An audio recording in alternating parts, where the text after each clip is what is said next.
Hello guys! Ngayong araw ay tuturuan kayo ng mami ko magluto ng tinola. Paborito nyo pa ba ang tinola? Namiss nyo ba din ang tinola? May sabaw pa naman to. Ang galing ni mama ko magluto, no? Gusto nyo ba yan? Ayan. Nilalagay niya ang kamatis. Papaya. Bawang, sibuyas, at kung ano-ano pa po. Gusto nyo bang gayahin niya mami ko? Sili pa, tsaka malunggay. Gusto nyo ba to? Ayan, yung malunggay, oh. Napakasarap, oh. Tingnan nyo. Ang galing niya magluto, oh. Tingnan nyo. Wala pa naman sabaw tong luto ng mami ko. Mami, sabaw na ba yan? Wala pa ano. Wala pa daw. Sasabawan. Papatuyuan pa. Tignan nyo, ang daming paminta, oh. Haluin lang natin, konti. Yan. Napakasarap. Takpan mo naman. Takpan muna natin. Imekos-mekos natin minsan. Tapos,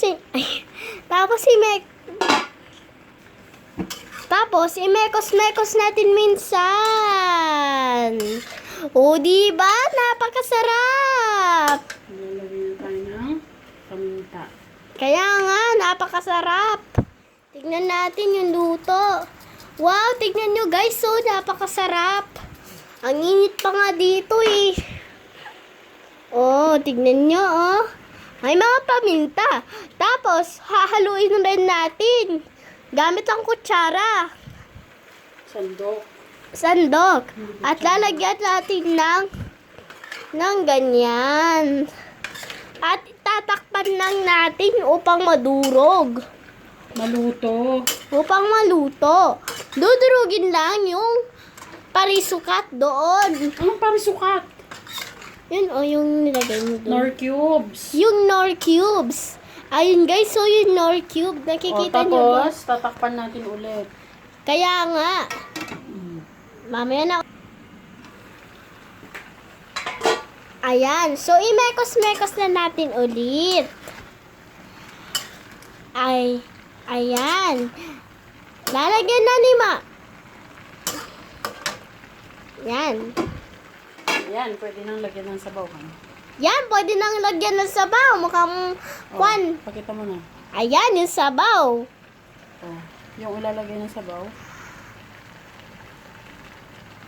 Ayan. Yung ilalagay ni mami ng sabaw. Yung ilalagay ni mami na sabaw ay Pangatlong. pangatlong pinaghugasan ng bigas. Pampadagdag. Pangpadagdag lasa. Ayan. Titikman nyo namin to mamaya. Lagyan na natin ng Toyo. patis. Patis. Yan. Pakita mo naman yung patis, Ma. Yan ang patis. Mayroon pang ugly duckling, oh. Ugly duckling. Ayun, oh, may ugly duckling. Swan. Yan. Malapit nang maluto, oh. Hindi pa nga namin tinitikman. Ay, Ma, may dugo yung isa, oh. Kasi hindi pa luto. Kasi hindi pa luto. Yan, pakuluin na natin gamit. Yan, ipakuluin na natin.